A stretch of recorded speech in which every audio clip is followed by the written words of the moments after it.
আওয়ামী লীগের সময় যে বক্তব্য দিয়েছে মন্ত্রী সাহেব সেটাই দিচ্ছেন। মন্ত্রী মহোদয় বলছেন ওভারপাস হবে, এক্সপ্রেস হয়ে হবে, এই রবীন্দ্রসঙ্গীত বহু শুনেছি। মানুষ পাক আমাদেরকে শান্তিপূর্ণ মরতে দেন। ওনার প্রত্যেকটি কথা সরকার যা সচিবরা যা বলে দিয়েছে, ওই যারা টাকা লুণ্ঠন করেছে তারা শিখিয়ে দিয়েছে, সেটাই উনি বলেছেন। মাননীয় মন্ত্রী, এবার আমার প্রশ্ন, আপনি যেসব পদক্ষেপ নিতে যাচ্ছেন এতে কি মাননীয় সদস্য মনিরুল হক চৌধুরীর সমস্যার সমাধান হবে? এক কথা বলেন, ইয়েস অর নো। আংশিক হবে, আংশিক হবে। ধন্যবাদ মাননীয় মন্ত্রী। 750 কোটি টাকার প্রজেক্ট আমি সংক্ষিপ্ত করার চেষ্টা করছি, কারণ আপনি খুব নির্দয় মানুষ, কখন যে মাইক বন্ধ করেন ঠিক নাই। আমি জীবনে এত ভয় পাই নাই কোথাও, এখন আপনার সামনে দাঁড়াইলে যে ভয় লাগে। কথা শেষ করার আগে, মৃত্যুর আগেও মানুষ মুখে একটু পানি দেওয়ার সুযোগ দেয়, আপনি তাও দেন না। এই প্রকল্পটি বাস্তবায়ন করতে গিয়ে সরকার, আওয়ামী লীগ সরকার 1700 কোটি টাকা ব্যয়, 17,000 কোটি টাকা ব্যয় করেছে। আজকে মরণ ফাঁদ, একই কারণে ঈদের দিনে এই দুর্ঘটনা। বিরোধী নেতা একটা দেখেছেন, এখানে গেটার করছে কয়েক লক্ষ, মারা গেছে 1 লক্ষ লোকের কাছাকাছি। এই পর্যন্ত কিছু হয়নি। আমাদের নতুন যোগাযোগ মন্ত্রী বা সড়ক সেতু মন্ত্রীর সাথে দেখা হয়েছে, আমার মনে হয় তিনি ব্যাপারটা অনুভব করেছেন, কিন্তু জাতি হিসাবে এটা না দেখলে এই মরণ ফাঁদ থেকে রক্ষা পাওয়া যাবে না। ঢাকা কুমিল্লা মহাসড়ক সমাধানের জন্য ব্রিটিশ আমল থেকে রেল লাইন করতে চেয়েছিল। ধান খেতে রেল লাইন হয়েছে, ঢাকা কুমিল্লা রেল লাইন হয় নাই। ঢাকা কুমিল্লা রেল লাইন হইলে চট্টগ্রামের দূরত্ব কমে, ঢাকাটাই কুমিল্লা চট্টগ্রাম পর্যন্ত চলে যেতে পারে।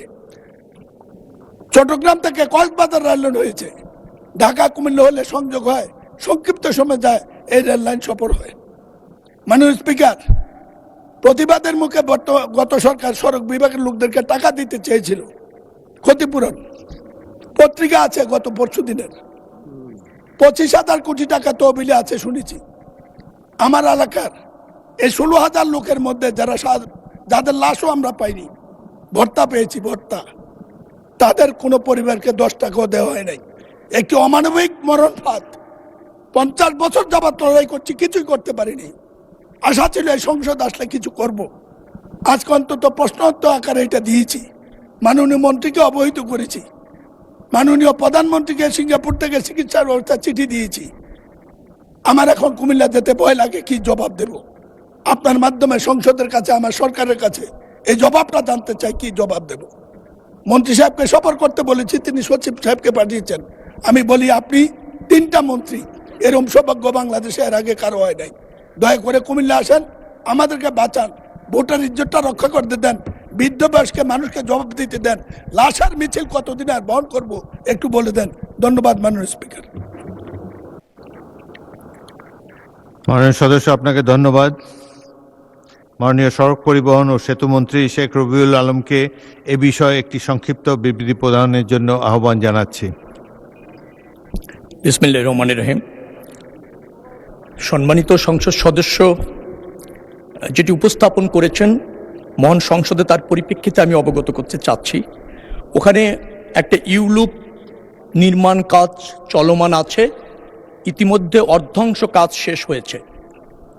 এই মুহূর্তে ওই প্রকল্পের ব্যয় বাড়ানোর কোনো সুযোগ নেই, যার ফলে আমরা ভূমি অধিগ্রহণের যে ব্যয় সেটাকে সীমিত করে পূর্ত কাজের ব্যয় আরেকটু বাড়িয়ে যে বাজেট আছে সেটাকে অ্যাডজাস্ট করে এখানকার যে ওভারপাসটা আছে সেটা সম্প্রসারণ করবার জন্য আমলে নিয়ে ইতিমধ্যে নকশা প্রণয়ন করেছি। আমরা মনে করছি এই নকশা অনুসারে এই কাজটি দ্রুততম সময়ের মধ্যে শেষ করতে সক্ষম হব, এবং তাতেই ওই জায়গায় যে সমস্যাটা আছে তার একটা স্থায়ী সমাধান হয়ে যাবে।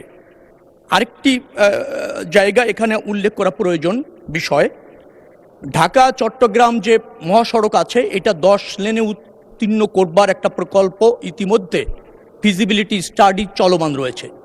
সেখানেও আরও 3টি আন্ডারপাস নির্মাণের পরিকল্পনা সরকার ইতিমধ্যে ওই ফিজিবিলিটি স্টাডির মধ্যে আছে। পাদুয়া বাজারে যে ইউলিপের কথাটা বলা হচ্ছে সেটিকে আবার আমরা ইন্টারসেকশন যেভাবে আছে তার অধীনেও আরও 2টি আপনার আন্ডারপাস নির্মিত হবে, যার ফলে 5টি আন্ডারপাস ওই অঞ্চলে নির্মাণের পরিকল্পনা ইতিমধ্যে সরকার গ্রহণ করছে। দ্রুততম সময়ের মধ্যে বিশদ নকশা আপনার প্রণয়নের কাজ চলছে। আমরা এরপরে ডিপিপি উপস্থাপন করে এই ব্যাপারে যে সমস্যাটা আছে তা সমাধান করতে ইতিমধ্যে পদক্ষেপ গ্রহণ করেছে সরকার।